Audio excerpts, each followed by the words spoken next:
Boa noite, vamos iniciar o nosso terceiro vídeo dessa série que nós estamos conversando sobre o trabalho de cromoterapia, cromopuntura do CETRELV. Vamos iniciar agradecendo por esta oportunidade de estarmos aqui reunidos, por esta oportunidade de trabalho, essa oportunidade de troca de conhecimento, por esta oportunidade de estar novamente mostrando a cromoterapia, a cromopuntura, como forma de tratamento dos nossos problemas físicos. Vou agradecer a mentora deste trabalho, Irmã Sheila, toda a equipe espiritual que auxilia, agradecer ao meu mentor individual e a todos aqueles irmãos que aqui se encontram para me auxiliar nesta palestra, para que eu possa transmitir da melhor maneira possível estes conhecimentos. Que a sua luz, Pai, se faça sobre todos nós, para que possamos continuar distribuindo essa luz e melhorar a condição de todas as pessoas à nossa volta. Pedimos então a permissão para o início deste trabalho. Nós já conversamos então sobre aonde se inicia os nossos problemas físicos, as nossas patologias. Já vimos que os nossos pensamentos, as nossas emoções, elas vão alterar as camadas do nosso perispírito, levando então à alteração da matriz do nosso corpo físico e à alteração, consequentemente, do nosso corpo físico. Vimos que nós interagimos com a energia universal através de centros de energia, que são os chakras, 7 grandes chakras, vários chakras menores, e que todos os pontos de acupuntura são considerados pequenos chakras. Depois vimos o que a ciência tinha para nos dizer sobre o uso da energia eletromagnética, que é a luz colorida. Vimos também que já está provado que nós emitimos luz, que cada um dos nossos órgãos emite uma determinada cor e que esta cor indica se o órgão está saudável ou não. Porque quando o órgão passa a emitir uma cor diferente do que a sua original, significa que ele está doente e ele só vai voltar a estar saudável quando ele voltar a emitir a sua luz original. Vemos também que a melhor maneira da gente fazer com que a luz externa chegue aos órgãos é através dos meridianos de acupuntura e dos pontos de acupuntura. E hoje nós vamos ver qual é o efeito terapêutico de cada uma das cores e por que cada uma das cores tem um efeito terapêutico diferente. Eu vou aqui compartilhar então os meus slides com vocês.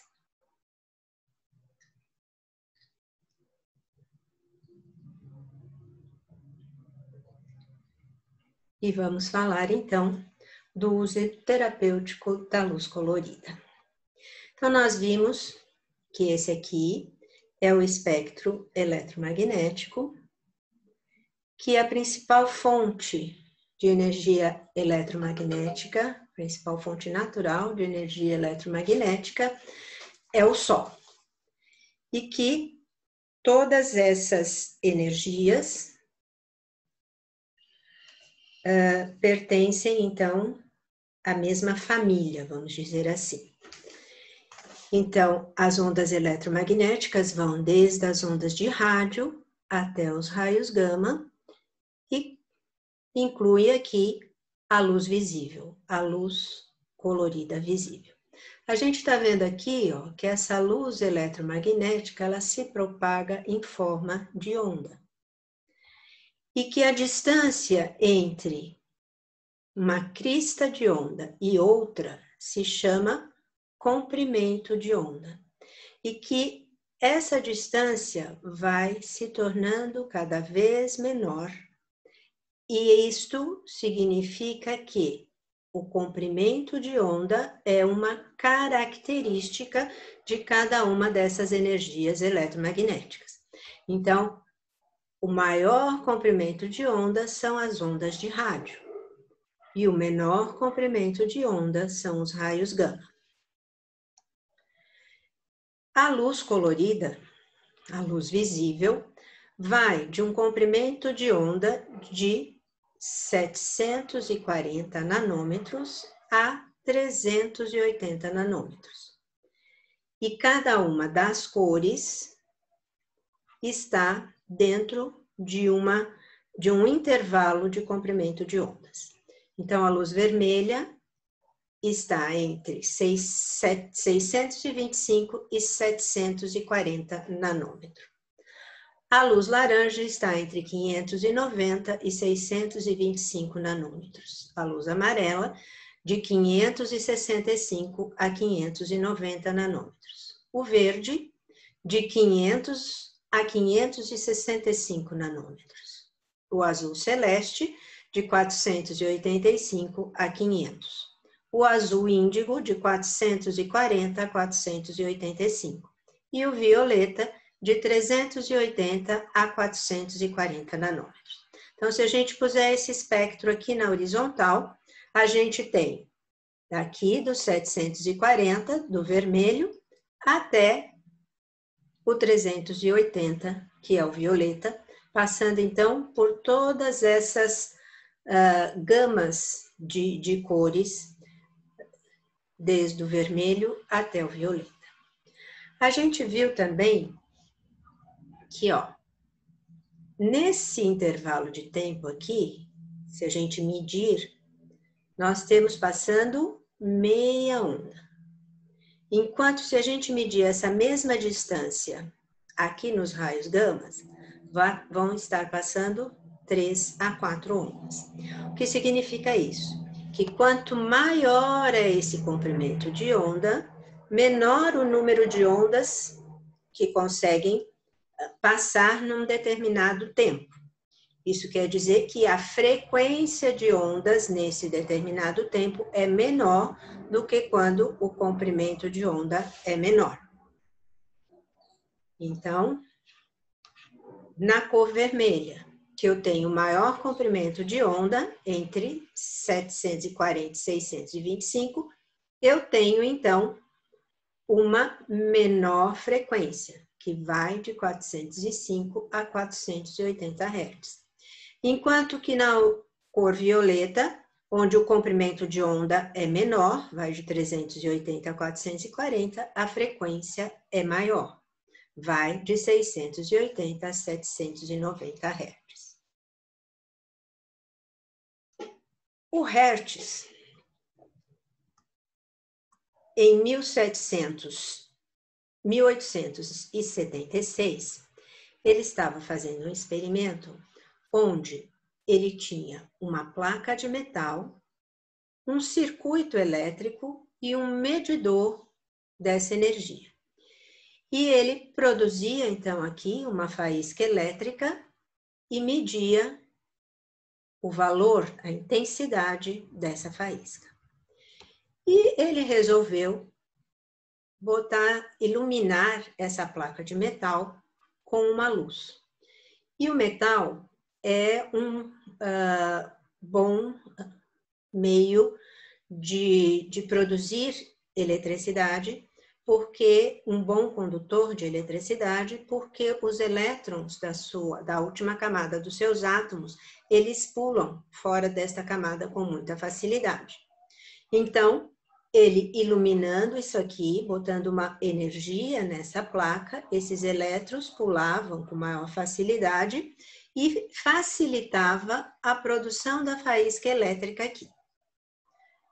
E aí ele pensou, bom, se eu com essa luz consigo aumentar a quantidade de elétrons que tem aqui para melhorar a qualidade da minha faísca, se eu botar uma luz mais forte, eu vou conseguir ter uma quantidade de energia maior sendo produzida. Mas isso não aconteceu. Quando ele punha uma luz mais forte, ele tinha um maior número de elétrons aqui, mas a força desta corrente, que era medida aqui no galvanômetro, era a mesma.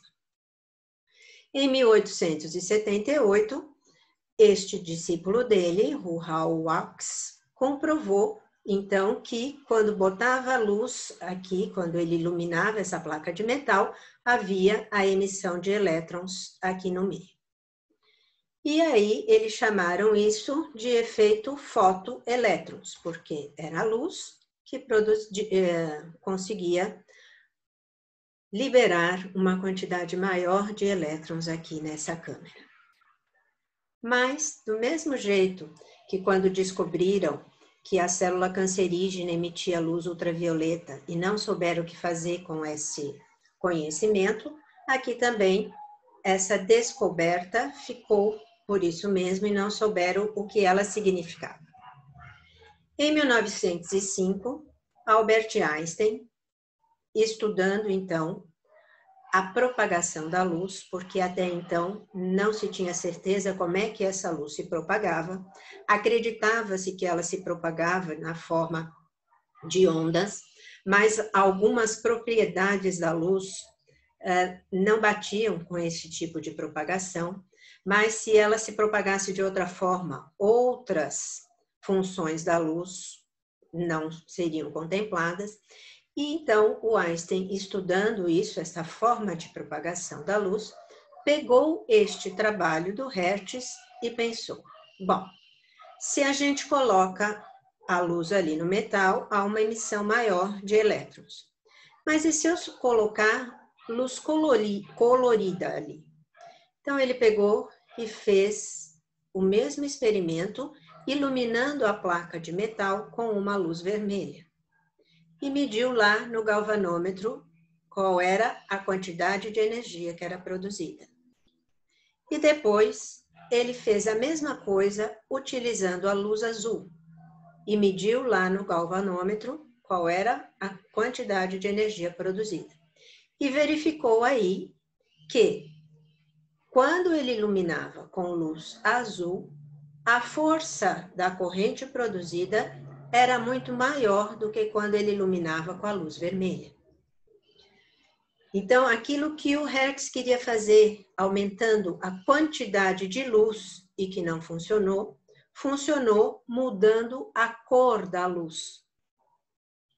E aí, ele concluiu que a luz, ela se propaga de forma ondulatória, carregando uns quântons de energia, e esses quântons de energia ele chamou de fóton. E que a quantidade de energia do fóton da luz vermelha é diferente da quantidade de energia do fóton da luz azul. Que o fóton da luz vermelha tem menos energia que o fóton da luz azul. Então, a luz se propaga em forma de ondas, que a gente viu que a distância entre uma crista e outra da onda se chama comprimento de onda. Que quanto menor o comprimento de onda, maior número de ondas nós temos para percorrer uma distância em um segundo. Se a luz vermelha é a que tem o maior comprimento de onda, ela carrega nela uma quantidade de energia, como se fossem uns pacotinhos de energia chamados de fóton. A luz vermelha, então, carrega os seus fótons vermelhos e a luz azul carrega os seus fótons azul. E que a quantidade de energia do fóton vermelho é menor do que a energia contida no fóton azul. Então, no espectro de cores visíveis, que vai do vermelho ao violeta, nós temos quantidade de energia sendo transportada em forma de onda. E que a energia do vermelho é menor do que a do laranja, que é menor que a do amarelo, que é menor do que a verde, e assim por diante. Então, quanto maior o comprimento de onda, menor a quantidade de energia que ela carrega. Então, fóton, ele tem sempre a mesma quantidade de energia para determinado tipo de luz. E as luzes de várias cores, elas vão se diferenciar pela quantidade de energia do seu fóton. Então, toda a luz vermelha tem este fóton que carrega X de energia. Toda a luz azul tem fóton que carrega Y de energia. Então, quanto maior o comprimento de onda, menor a quantidade de energia que ele carrega. E se ele tem menos energia, ele penetra menos no tecido. Onda mais curta tem maior quantidade de energia no seu fóton e consegue penetrar mais profundamente nos tecidos. Então, há o vermelho, que tem a maior onda, tem pouca energia, penetra pouco, mas produz calor. Enquanto o azul, uma onda mais curta, tem mais energia no seu fóton, penetra mais no tecido. Então, para a gente trabalhar com a cromoterapia, a gente tem, para escolher que cor usar, a gente tem que saber a relação que há entre a cor, o seu comprimento de onda, se ela produz calor ou se ela produz ionização. Ionização é a quebra do sal, do cloreto de sódio que tem dentro da célula, transformando em dois íons, um de sódio e um de cloro. Então, a molécula é transformada em íon. Isso é a produção de ionização. Então, o poder de cura de cada uma das cores é de acordo com as características desta cor. O vermelho, que é uma cor quente positiva, ela é usada nos casos em que queremos aumentar o fluxo sanguíneo, porque ela aquece. Quando ela aquece, ela provoca uma vasodilatação e a vasodilatação aumenta o fluxo sanguíneo. Então, toda doença crônica necessita de luz vermelha. O azul é uma cor fria e negativa, com efeito calmante, refrescante e que alivia a dor. Então, toda doença relacionada ao calor e à supuração, a produção de pus, ou doenças do sistema nervoso, ou cólicas, ou hemorragias e inflamações, vão responder bem ao azul. O amarelo, ele anima e ilumina, aumentando a energia nas fraquezas físicas e mentais. Ele tem um efeito revigorante, ele ativa o sistema endócrino, ele faz com que os processos crônicos passem a ser agudos, trata todos os órgãos digestivos, como a gente viu quando a gente falou do chakra do plexo solar e o rim. O chakra do plexo solar que corresponde a ele a cor amarela. É sempre bom fazer com que os processos crônicos se tornem agudos, porque é muito mais fácil a gente tratar uma doença aguda, uma doença que se instalou há pouco tempo, do que uma doença que está lá há muito tempo, que já está crônica. Então, agudizar um processo crônico sempre ajuda no tratamento. O verde tem um efeito sedativo, calmante e relaxante. Ele é indicado nas afecções dos olhos, tosses, catarro brônquico, diabetes, inflamações articulares, edemas e nódulos.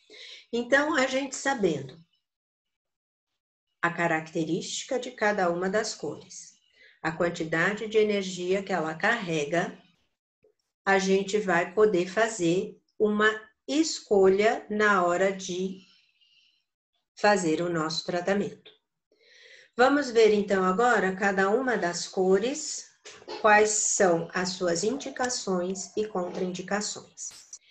A luz vermelha, ela acelera e combate as infecções e a recuperação dos tecidos lesados.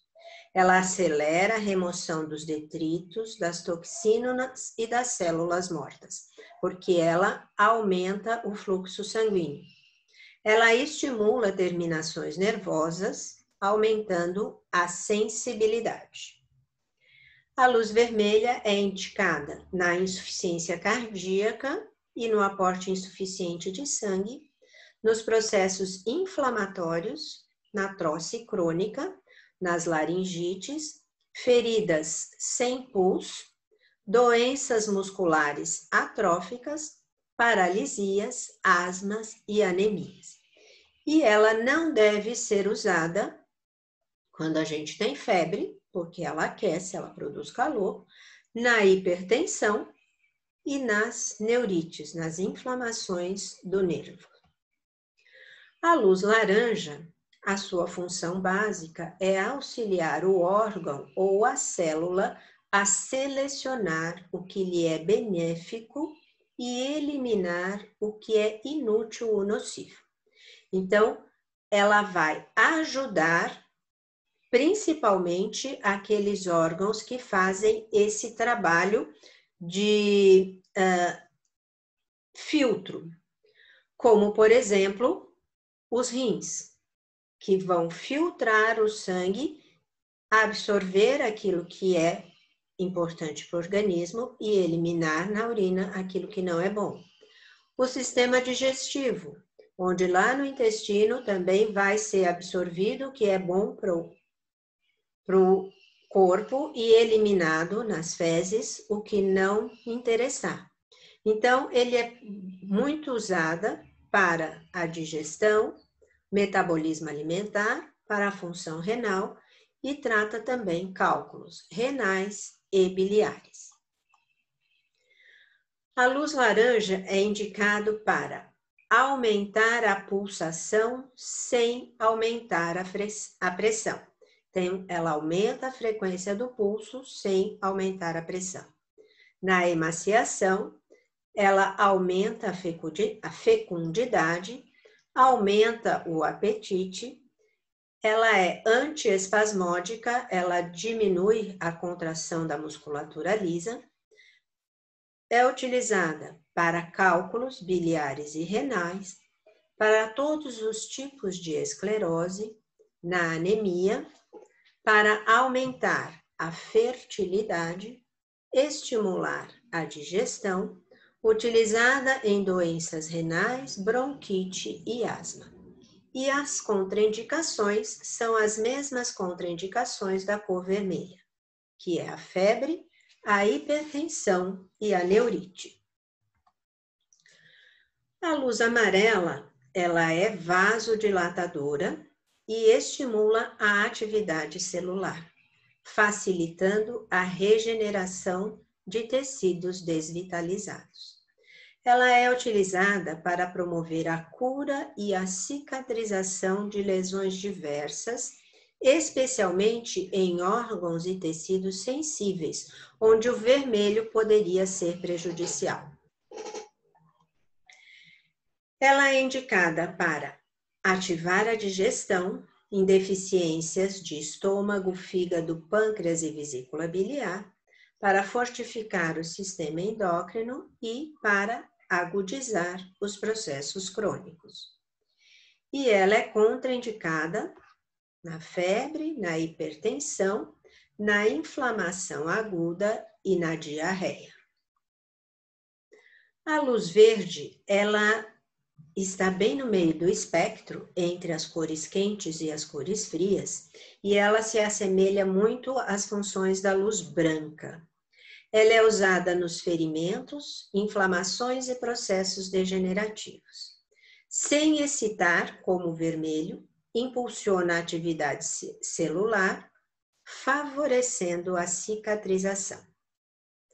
Por ter comprimento de onda intermediário, ela penetra mais do que o vermelho e reduz a reação inflamatória nos tecidos.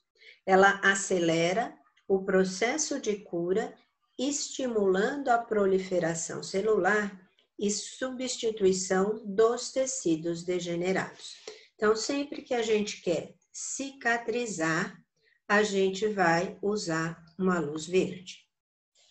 Ela é indicada nas dilatações brônquicas, nas doenças oculares, na diabetes, nas inflamações articulares, tosse, tumores e cistos. A luz verde para tratamento de tumor deve ser a verde-limão. Então, não é esse verde aqui que a gente está vendo, é aquele verde mais amarelado. Então, quando a gente vai utilizar no nosso aparelho de cromo, no nosso bastão cromático, a gente põe a lâmina amarela e a lâmina verde e consegue, assim, produzir a cor verde-limão. Ela é contraindicada na hipertensão, na taquicardia, no resfriado e nas contrações musculares. A luz azul turquesa é uma luz fria, com efeito relaxante, analgésico e equilibrante. Então, a luz azul, ela é boa para tirar a dor. Ela aumenta o metabolismo, tem efeito descongestionante e promove o crescimento. Ela tem propriedades antissépticas, ela mata bactérias, controlando então a supuração, a formação do pus. Promove a contração de artérias e veias. Então, as cores quentes promovem a dilatação das artérias e veias e as cores frias promovem a contração. Ela é indicada, então, nos processos purulentos, na supuração, na hipotensão, na taquicardia, na dor. Ela regula a contração muscular, pode ser usada para tratar a febre, congestão, hemorragia e no tratamento de problemas de tendões e ligamentos. Ela não deve ser usada na hipertensão, aqui está escrito errado, na hipertensão, porque ela vai contrair mais ainda os vasos, nas paralisias e nas contrações musculares.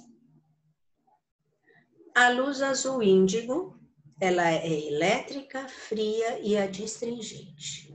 Ela é estimulante da paratireoide e depressiva da tireoide. Ela controla todos os sentidos. Ela induz a produção de fagócitos, que são as células de defesa do organismo. Ela é depressora do sistema respiratório, é um tônico da musculatura e ela é anestésica. Ela é tão analgésica que às vezes ela consegue até produzir a anestesia do local. Ela é indicada nas alterações dos órgãos do sentido, que a gente já viu também quando viu os chakras, que a luz índigo está relacionada ao chakra frontal, que é responsável pelos órgãos do sentido. É utilizada em convulsões, nas hemorragias e nas patologias da garganta. De novo aqui, errado, ela é contraindicada, então, na hipertensão, nas paralisias e nas contrações musculares. A luz violeta, ela estimula a circulação periférica e o sistema imunológico. ela tem efeito bactericida, ela mata a bactéria, porque a luz violeta, ela já tem um comprimento de onda tão pequeno, uma frequência tão alta, ela penetra tanto no tecido, que ela já começa a produzir ionizações. E ionização, então, vai transformar a molécula de cloreto de sódio em íons de cloro e de sódio, e produz, então, a morte da bactéria. Ela elimina toxinas e detritos resultantes da infecção. Ela é indicada no controle de infecções, no alívio da dor. Ela ajuda a cicatrização de feridas, como a luz verde, estimula a regeneração dos tecidos, estimula a produção óssea, então a gente consegue, em casos de fratura, diminuir o tempo de cicatrização daquele osso, e estimula o sistema linfático. Contraindicações, novamente aqui, a hipertensão e não a hipotensão, paralisia e contrações musculares.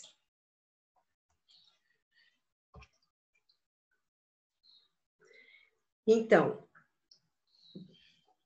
com essas informações que vocês tiveram hoje, vocês podem estar utilizando um bastão de cromoterapia na casa de vocês para poder tentar minimizar alguns problemas físicos que vocês possam estar tendo, enquanto nós não pudermos estar reunidos lá no CETRELV para poder fazer o tratamento. Não vamos nos esquecer de manter os nossos pensamentos elevados, de manter a alegria, a vontade de viver, a fé, a harmonia e a paz interior, que são sentimentos que vão manter o nosso nível energético mais alto, vão manter aquelas nossas camadas do perispírito de forma adequada, com cores adequadas, vigiar os nossos pensamentos para que possamos manter o nosso perispírito e, consequentemente, o nosso corpo físico em boas condições para nos mantermos saudáveis durante todo este período. Eu agradeço muito por vocês terem me acompanhado nessas palestras. Agradeço a oportunidade, mais uma vez, de ter dividido este conhecimento com vocês. Agradeço a Deus a oportunidade desta encarnação, onde pude ter acesso a todo este conhecimento para poder aplicar no auxílio dos irmãos com problemas físicos. Agradeço mais uma vez a mentora do trabalho, Irmã Sheila, toda a equipe espiritual e aqueles irmãos que aqui estiveram durante esta apresentação, me intuindo e me indicando a melhor forma de me comunicar com vocês.